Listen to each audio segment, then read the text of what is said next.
Studying for an exam can be hard when you don't know how. Some subjects or classes are easy, some subjects are hard. For some classes you don't even have to study. To make every class or subject easier, the key is to be prepared and knowing the material. Because how else are you going to achieve it without studying or learning it? From my experience, I would divide it into 5 steps. Class material, note style, study technique, applying it, and then at the execution. Even though we are all different, someone studies to be a doctor, someone studies to be a lawyer, or even someone studies to be an engineer, or just passing the classes to get a degree, we all have one thing in common. We need the degree and we need to pass exams.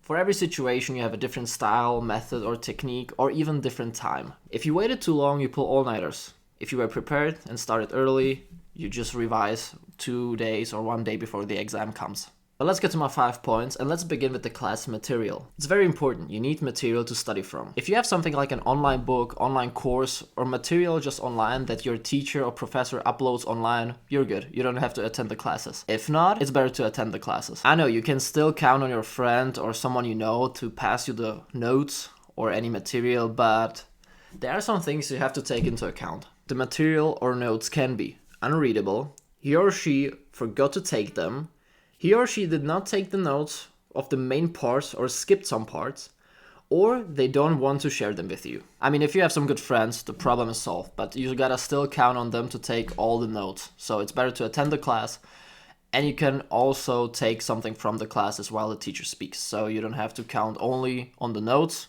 you can also learn something from the class actually. So you don't have to study so much material at home.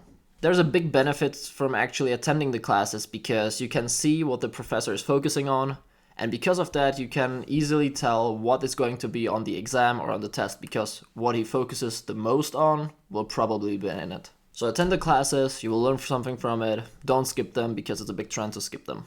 The second part is taking notes.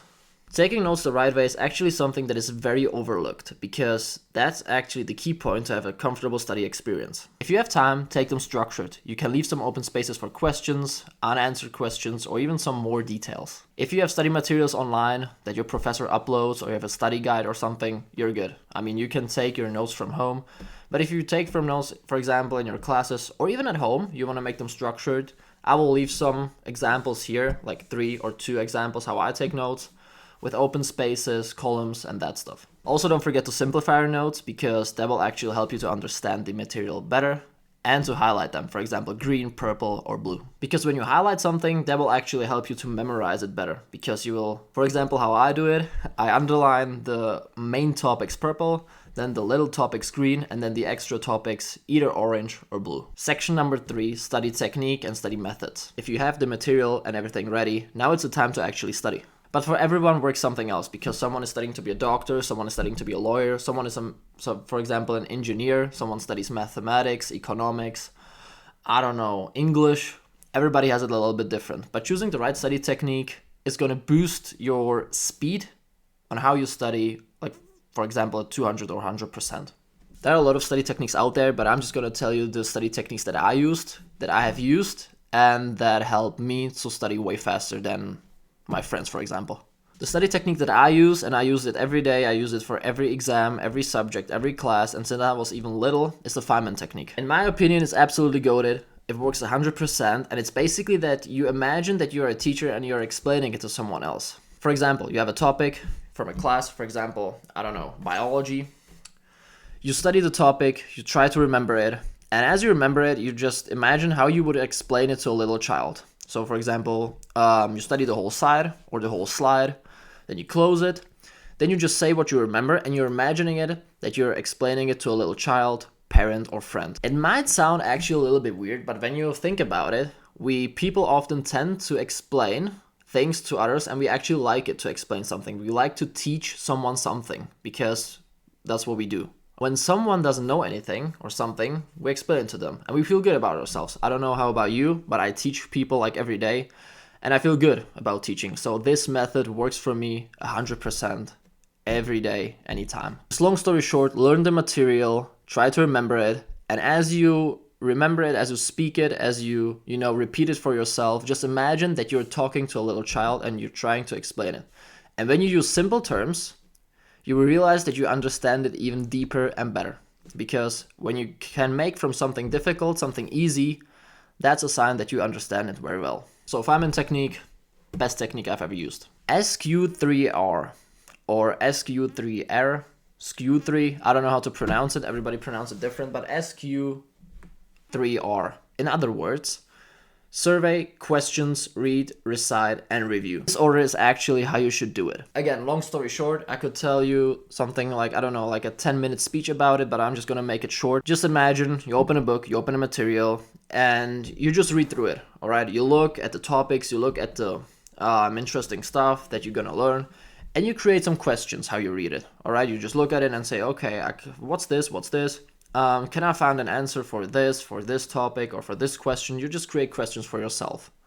All right, so survey, questions, and then you read, recite, and review. So as you read it, you just try to find the answers for the questions while you read it, and you just basically learn while finding answers. Easy said. Then you recite, and then you review, which means that you repeat the cycle over and over again. You can make it one time, you can make a lot of questions, you can combine it, but it's more complicated. It's way more complicated than the Feynman technique, to be honest. I don't use it that much, but I know that I've used it sometimes when I was in a hurry, for example, or when I tried to study it even deeper, for example, a topic. So I just created questions, and then I tried to find the answers for the questions in the text. Then I repeated it, then I reviewed it, and then I actually learned it. But it's more complicated. It's not the best description, how I described it right now, but you can look up any text, any website. It's explaining it very well. Some websites explain it a little bit different, but the main idea is that you look at it, create questions, read it, repeat it, and then review it, and then learn it. Again, not the best description, but check it out on the internet. The next one is not a actual study technique, but it's like a tool to actually help you to study better, and it's the pomodoro technique or pomodoro method. The pomodoro method or technique is basically that you set a timer, for example, on YouTube or even on your phone, or just on your clock, I don't know, for example, on your watch, I don't know. You just set a timer, for example, for 25 to 5, which means you study for 25 minutes and you take a 5-minute break in between, and you repeat it, for example, 4, 5, 6, 7 times, or I don't know how long you want to study. And then you basically use the Feynman, SQ3R, blur thing, or any other method or technique. It's just basically a tool that helps you to study better. So it's not an actual technique, but it's like something like a tool that helps you, just a timer. You can watch it on my YouTube page or on any other page, like a little timer. You can just write into YouTube Pomodoro timer, and you will see a lot of timers, for example, with 25-5 intervals, 30-10, and so on and so on. For example, even 60-10 or 60-15 or more. But 25-5 is the timer that I use, I don't know, like for 2 years. And I think it's the best ratio or activity/pause interval that I could find and that fits me the most. Now, when you already chose your study technique, it's actually to apply it. Applying should be nothing hard when you already chose your study technique and the material. But the other important stuff is your surrounding.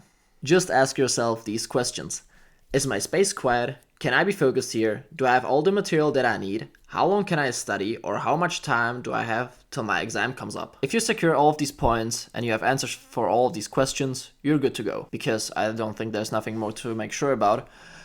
I mean, maybe if you're hungry, but I'm not gonna mention that. The last part, and probably the most obvious one, is execution. It's actually about taking the exam. If you followed all of these steps, you're good to go, and you don't have to be worried about even not passing the test, because you'll pass it for sure. It's always better to start some days earlier if you have a big exam coming up, or even a state exam, I don't know, for a semester exam. It's even better to study weeks before, because a all-nighter is not gonna save you.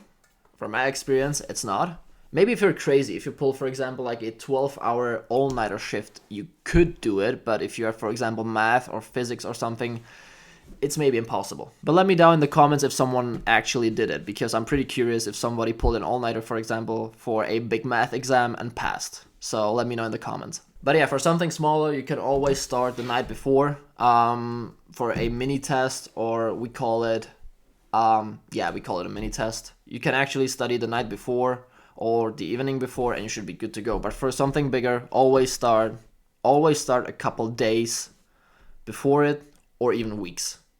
I know everybody says that, nobody does it. I know everybody waits for the last minute, but the sooner the better. I'm just gonna remind you that some of these tips were actually well known, some of these were pretty obvious, some of them maybe don't, some of them yeah, but this was just my point of view, what I use, what I've done, my tips that I would give myself if I, for example, started at the university or even high school. And yeah, at least you saw my point of view on studying and some study tips that I give a lot of people, even my students. And yeah, I hope that you liked this video. I hope that you took something from it. I hope that your next exam or test will end up good. And I will see you guys in the next one. Bye.